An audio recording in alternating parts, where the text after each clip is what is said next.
para interpretar el periodo que yo voy a trabajar, que son los años 30. En el año 38 hubo un pacto de los comunistas cubanos con Batista, que es el gran monstruo de la política cubana posterior, y eso ha hecho que sea bastante invisible este periodo. De hecho se recomienda no estudiarlo, sobre todo el periodo del 35 40. En otro enfoque es un periodo en el cual hay mucha inestabilidad, mucho caos y hay muy poco que ver allí, ¿no? Porque, por razones que veremos ahora.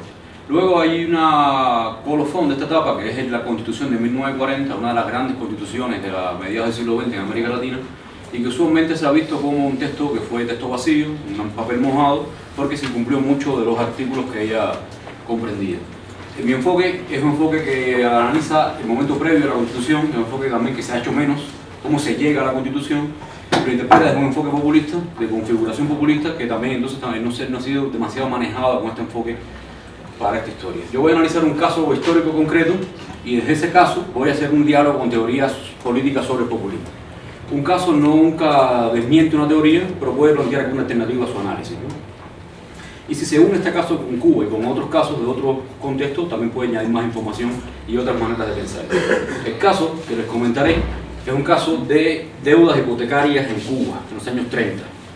En 1920 fueron tramitados en La Habana solo 50 procedimientos hipotecarios. En 1932, más de 800 casos. En 1939 se estimaba en 200.000 los deudores cubanos sobre una población de 4 millones de personas. Por el impago de estas deudas, lo que restaba de la propiedad cubana pasaría a bancos extranjeros y pocos propietarios cubanos. Se estimaba que 3/4 partes de la propiedad cubana sería rematada. Esto fue juzgado en la época como el gran problema de Cuba y como una degollina nacional que produciría un cementerio de deudores. Era el gran tema de Cuba en ese momento. Un ejemplo, 11 centrales azucareros, la gran principal industria de Cuba, cuyo valor se apreció en 1925 en 61 millones de dólares, los 11 centrales, fueron rematados 7 años después, en el año 32, por 1,4 millones. 61 millones, 11 centrales, pasaron a ser rematados en 1,4 y todos pasaron a propiedad de la compañía norteamericana. Esto pasaba con casas, con edificios, con toda la propiedad inmobiliaria, con pequeñas vegas de tabaco, con la propiedad cubana en general. ¿Cuáles eran las soluciones que ofrecían este gran problema de deuda en esa época? Eran dos grandes soluciones, dos grandes bloques de soluciones. Uno, pagar lo debido. Con esto rematar las deudas a los deudores. La causa era la santidad de los contratos, el respeto a la propiedad privada, mantener la confianza en el crédito y con esto reactivar la economía. Esto se verificaba dentro del derecho civil. Dentro de la solución estaría dentro del campo del derecho civil. Una segunda solución sería revalorizar las deudas y suspender el valor por el 50% de esas deudas, como había hecho en Vargas, como haría Vargas en Brasil después. Se propuso también revaluar la moneda, lo que no se hizo, o moratoriar, posponer los pagos por mucho tiempo y con bajo interés para de este modo reactivar la economía. Son dos tipos de soluciones completamente distintas. Yo voy a utilizar estas dos soluciones y sus actores respectivos con el mismo sentido que se le daba en la época, que era un sentido de clase. La clase de los acreedores y la clase de los deudores. Así se le llamaba, y voy a manejar esos intereses y esos discursos desde estas dos clases, que es como se decía en la época, ¿no? Ahora, mi pregunta es, ¿qué hay de populismo o qué se puede extraer o interpretar como populismo de este caso que les estoy contando? Esto se piensa que es economía para los economistas, pero no encuentran los economistas interés en este tema, ni siquiera como historia económica. No se ha estudiado esto nunca en Cuba, este es el primer estudio sobre el caso que yo conozca, desde el año 40 que se habló sobre el tema. Permite, en mi opinión, analizar el estudio de casos como este, analizar la correlación entre economía y política para entender así la democracia, desde esta correlación entre economía y política, y para pensar el populismo como un fenómeno de raíz multidimensional. La teoría al uso hoy sobre el populismo, mi lectura es una reacción a alguna parte de la teoría que hoy se maneja sobre el populismo que considero reduccionista y que dice cosas como esta. Para Kurt Weiland, que creo que está aquí en el Congreso, el populismo es una forma, cito, una forma específica de competencia y de ejercicio del poder político y da forma a patrones de reglamentación política y no a la distribución de beneficios o pérdidas económicas. Para Carlos de la Torre, el populismo entendió la democracia como la ocupación de espacios públicos de los cuales los pobres y los no blancos estaban excluidos, más que como el respeto a las normas e instituciones de la democracia liberal. El enfoque político sobre el populismo, como estos que hemos visto, lo considera un discurso en general personalista que corteja a las masas y que mantiene una ambigua relación con la democracia. En mi opinión, este tipo de enfoques no concede gran importancia a cuestiones como estas que menciono. Uno, el origen, si fue revolucionario o una reforma desde arriba, y el contenido de clase del populismo, y cómo este origen y este contenido de clase impacta sobre el potencial igualitario del populismo. Dos, hay que explicar y no dar por supuesto el tipo de capitalismo populista. Tres, las rivalidades de esa época entre las formas de comprender la democracia. Y cuarto, qué tipo de economía política es capaz de soportar la expansión de la democracia. Son cuatro cuestiones que me parece que quedan desconsideradas en aquellos primeros enfoques que mencioné. Todo lo que diré es un análisis sobre el caso de la moratoria, dialogando con esto que les acabo de contar. En los discursos sobre la moratoria y en sus actores distintos hay contenidos populistas muy obviamente reconocibles, como lo que es más reconocible, digamos, de modo estándar como populista.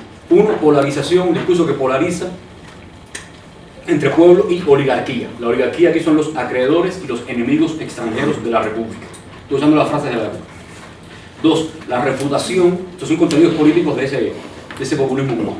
La refutación de las diferencias entre derechas e izquierdas a favor de la consideración de problemas nacionales, no partidaristas. La calificación del capital como el enemigo público número uno, es la frase de la época, mientras se le protege. Y cuarto, visión crítica de la democracia representativa. Eso sería el populismo, digamos, que común, ¿no? Ahora, si nos paramos en otro lugar, está en Cuba y digo que es común, pero además, si nos paramos en otro lugar, podremos observar otras cuestiones. El enfoque de Knight me parece útil. El populismo pasa por la disputa entre lo que llama Knight la democracia daliana, de Robert Dahl, procedimental en este caso, y la democracia social. Este enfoque no convierte en sinónimos democracia y democracia liberal. A continuación, decía, analizo a los actores, sus discursos y sus intereses de estas dos clases, ¿no? Acreedores y deudores. Lo voy a decir para hacerlo sintético en forma de tesis. La tesis 1 es que la lucha de estos actores, o de un grupo de estos actores, construye una noción específica de pueblo. Quienes están por pagar y por rematar son los actores, ¿no? Bancos, grandes propietarios, pero también clases medias, medianos y pequeños propietarios. Se presentan también como viudas y familias de modesta posesión, acreedoras hipotecarias. Se trata, para este grupo, de una lucha entre capitalistas, entre propietarios, de la cual el pueblo está ajeno y al que se le quiere manipular. Los que están por revalorizar o moratoriar presentan un pueblo distinto, una noción distinta de actor, y se presentan a sí mismos como esa multitud enorme, es la palabra que usan, de Cuba, que está oprimida bajo deudas que no puede pagar. Somos el 99%, se dice desde entonces. El deudor aquí se asocia con el explotado. Los partidos captan con dificultad este 99%, y aparecen mezclas calificadas de muy raras en la época. Los liberales cubanos, en proceso de reconversión al liberalismo social, y los comunistas juntos apoyan la moratoria, que es la gran demanda de los deudores. No así los viejos partidos con nombres nuevos como el Partido Demócrata Republicano, ni partidos revolucionarios de la época, como el Partido Revolucionario Cubano, el gran partido de masas que se creó después del 30, y el ABC, la primera gran derecha de masas de Cuba, que apoyan muy moderadamente la moratoria. Sí existen actores sociales bien definidos a favor de la moratoria. Uno, el ejército. Es un ejército nuevo después de la Revolución del 30, con presencia de mulatos y negros como nunca antes, y que se convertía en una vía de ascenso social para los pobres en Cuba. Fulgencio Batista, esto es otro problema de estudiar esta época, que hay que hacer una interpretación de Batista distinta al Batista de los 50 y es compleja, porque Batista es una figura que es muy difícil de procesar en Cuba. Fulgencio Batista decía, sargento, mulato, de clase baja, es su líder. Otro actor específicamente interesado en la moratoria, los obreros, que son vistos desde otros sectores críticos como sinónimos de comunistas. Dicen los comunistas, detrás de la moratoria se ventilan asamblea constituyente, ruta hacia el progreso nacional, mejoramiento del pueblo, derrota a los extranjeros explotadores y soberanía patria. Tercer actor interesado específicamente, campesinos y campesinos sin tierra. Demanda de derechos como obreros agrícolas y demanda de reparto de tierras. Este último, ejército, obreros comunistas y comunistas, dije que eran sinónimos del discurso de esa época, y campesinos. Es un pueblo plebeyo, especificado como obreros, campesinos y ejército, activado por la Revolución Popular del 33, proceso que sus críticos ven solo como un motín continuado que pomposamente llaman revolución. La sociedad cubana, hasta entonces muy estratificada, experimentó en ese momento el impacto de una amplia plebeyización. Diversos sectores, que se califican como el 99%, vivencian la experiencia del pueblo más allá de las interpelaciones paternalistas. Son palabras de la época. Los humildes rehúsan esta etiqueta. Dicen, somos hombres, organizados y exigentes, y no humildes, desposeídos de la capacidad de lucha. Tesis 2. Ahora, el pueblo es solo el pueblo explotado. El populismo expresa también el programa de sectores burgueses de capturar el Estado a su favor. El 99% incluía grandes propietarios a quienes beneficiaba más la moratoria que la moratoria de pequeños deudores. Y explicaré después más sobre eso. Para estos, el Estado estaba obligado no solo a amparar, sino a desarrollar. Cita de la época. Ese concepto arcaico de que el Estado es un mero recaudador y que su función es meramente acumular fondos en el tesoro no tiene ya vigencia en parte alguna. Por aquí hablan sectores burgueses en busca de espacio. Para este discurso, el problema no es el capitalismo, sino sus malos agentes. Ahí sí, con esas palabras, el especulador, el parásito, el prestamista. Con todo, aun cuando hay un impulso plebeyo y un impulso burgués introducido en esto, no creo que existan ni se puede hablar por esta razón de dos populismos. Y aquí sigue una idea de Vilas. No obstante... Bueno, ¿de los dos o lo de uno? ¿Cómo? Lo de... No, exacto, lo de uno. Es pesado. No existen dos populismos, existe uno solo. No obstante, no existe un populismo de las clases dominantes versus un populismo de los oprimidos. Es una plataforma policlasista en la que los que ganan, unos obviamente no ganan, los que ganan de modo desigual. Democratiza el orden social y tiene contenidos autoritarios. Esta complejidad lo hace algo más que, como creía Portantiero, la cooptación estatal de lo nacional popular. Es algo más que eso. Por ejemplo, ¿cómo resolvió la Constitución cubana de 1940 la moratoria? Prorrogó en 20 años los créditos pequeños y 30 años los grandes, con pagos de intereses regresivos a favor de las grandes deudas. Esto es, se defendía a todos los deudores, es verdad que era a todos los deudores, pero en distinto modo, pues ganaban más los grandes deudores, la gran burguesía capitalista. La solución constitucional fue la más conservadora, diríamos la más burguesa. No se rebajó nada del capital adeudado. Pero las oligarquías, la pongo entre comillas porque es difícil en ese momento definir oligarquías, son varias, vieron en el populismo un gran peligro. Un convencional de 1940 juzgaba que estamos frente a un Estado que acaba de dar una moratoria hipotecaria con todos los avances sociales, casi pudiera decirse que está ya en el límite de socializar la propiedad. A la solución constitucional se opusieron tenazmente las llamadas clases vivas, el presidente Laredo Brooke y el gobierno estadounidense, que llegó a elaborar su propio proyecto de ley de moratoria. Tesis 4. El populismo está indexado o por lo menos relacionado, voy a decir relacionado con contextos específicos de emergencia. En los 1930, las exportaciones y las importaciones de bienes disminuyeron en Cuba en más del 85% de su valor. El valor real de la producción industrial de 1930 no volvió a alcanzarse hasta 1941. Solo la producción azucarera se recuperó a partir del 34, pero solo la azucarera, no el crecimiento global, en conjunto. Pero fue un crecimiento enfermo, no valorado por los contemporáneos, que lo vivieron como ruina nacional con una ola de suicidios incluida. Se trató de un crecimiento muy costoso que supuso la derrota de los proyectos de diversificación industrial y el recorte de las demandas de la Revolución del 30. Tesis 5. Es una democracia que busca ser una alternativa a la liberal, no una desviación de ella. El populismo es una búsqueda en disputa entre las opciones de la época. Miguel Suárez Fernández, del PRC auténtico, partido de masa más grande de la época, decía no ser liberal, porque defendía la democracia pura, la democracia criolla, la democracia plena. Y decía, orgullosamente, si es por esto, no soy liberal.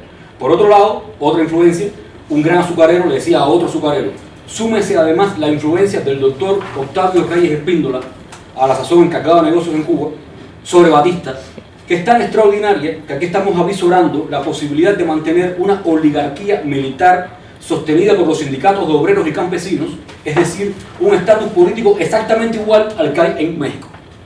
Es la visión del cardenismo como el gran peligro rojo al cual Batista no puede adherir.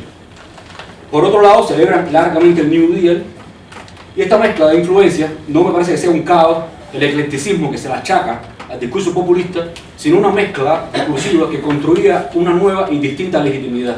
se presentaba como una ideología nacional en el sentido de ser capaz de integrar todas las diferencias, también las ideológicas. 16. El populismo tiene una economía política específica. Quienes están por pagar y por rematar defienden el laissez-faire, el mercantilismo, el respeto a la propiedad privada y el capitalismo rentista. Los que están por revalorizar y moratoriar critican el liberalismo económico, avalan el intervencionismo estatal, defienden el capitalismo productivo, critican al acreedor parásito, reclaman una función pública para los bancos y una función social para la propiedad. 17. Sobre un tipo de economía política se funda un tipo de democracia. Para quienes están por rematar, la democracia es gobierno de la opinión pública, comillas siempre, de forzosa estructura representativa. Esto sería una acepción daliana de la democracia, según Knight. Quienes están por revalorizar defienden una concepción social de la democracia. Dice Batista, el verdadero concepto de la democracia se funda, Batista en el 39, se funda en que el interés del individuo, como el interés de las colectividades, debe sacrificarse al interés general de la nación. Tesis 8. La ley debe estar al servicio de la libertad y no del orden. Quienes están por rematar dicen, la ley de moratoria es una ley de privilegio, a favor de un grupo de deudores, no responde a un interés público, pues afecta a los acreedores y arruina la economía. El derecho debe proteger situaciones creadas por la propiedad privada e impide a la acción política modificarla. Los que están por revalorizar dicen, la política crea derechos. Usan frases como esta ley de moratoria que proponemos es hermosamente anticonstitucional. Primero es vida, antes que derecho positivo. Contra la tesis liberal, concebían que la política no solo protegía derechos adquiridos, sino creaba derechos. Tesis 10. La democracia liberal es insuficiente pero no prescindible. El gobierno representativo existente es catalogado de insuficiente pero no de innecesario. Su crítica justificaba, por parte de sectores democráticos, lo que llamaban un régimen autoritario, un autoritarismo justiciero, es la frase que usan, como solución al vacío representativo, pero que no buscan reemplazar. La discusión en Cuba sobre el corporativismo es una búsqueda de complementación de los vacíos de la representación, pero no un reemplazo de ella, en Cuba.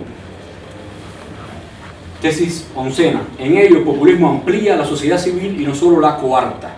El problema de la moratoria provocó un gran debate público, actos cívicos de miles de ciudadanos, actos cívicos de miles de ciudadanos, estructuración de actores colectivos, creación de canales deliberativos y de negociación para la agregación de demandas y de procesos de presión sobre el régimen representativo. La sociedad civil disputó maneras de ejercer control público sobre los derechos de propiedad privada, sobre las relaciones comerciales y sobre el proceso de producción. El Estado procuró dotarse de medios para encarar políticas públicas que integrasen a sectores excluidos de la sociedad. Hay una sinergia entre sociedad civil y Estado que no es... se parece más a lo que defiende algún tipo de institucionalismo como el de Fred Bloch, por ejemplo. Conclusiones de este enfoque, y con esto ya termino. Es necesario llamar a esto que he descrito aquí populismo. Es una discusión teórica también, ¿no? ¿Cuál de estas corrientes lo expresa? Se puede reducir a un estilo político, a un discurso. No me parece que sea una etiqueta. Es un concepto productivo que permite visualizar diversas dimensiones. Reconoce la pluralidad de intereses, de actores, la centralidad del conflicto, las condiciones del contexto y no reconduce todo esto a una estrategia exclusivamente burguesa. Batista aquí es un lugar en el mapa, pero no el mapa, lo que matiza el personalismo que se atribuye del populismo. No apuesta por la destrucción de la institucionalidad representativa, lo que matiza el supuesto anti-institucionalismo. Emerge una sociedad civil plebeyizada con nuevos canales de participación política, lo que matiza la subordinación de la política popular al Estado, que se la saca el populismo. Este populismo es un capitalismo, pero es crítico de sus agentes, los especuladores, y de sus excesos, los monopolios, y promete su reformabilidad. Es una forma específica de posicionarse ante la dicotomía acumulación versus legitimidad típica del capitalismo. Quizás sea una versión latinoamericana del bienestarismo, del estado de bienestar. Sus debilidades y su autoritarismo se explican por el grado y la forma en que desarrolló o no las variables antes enunciadas. Gracias.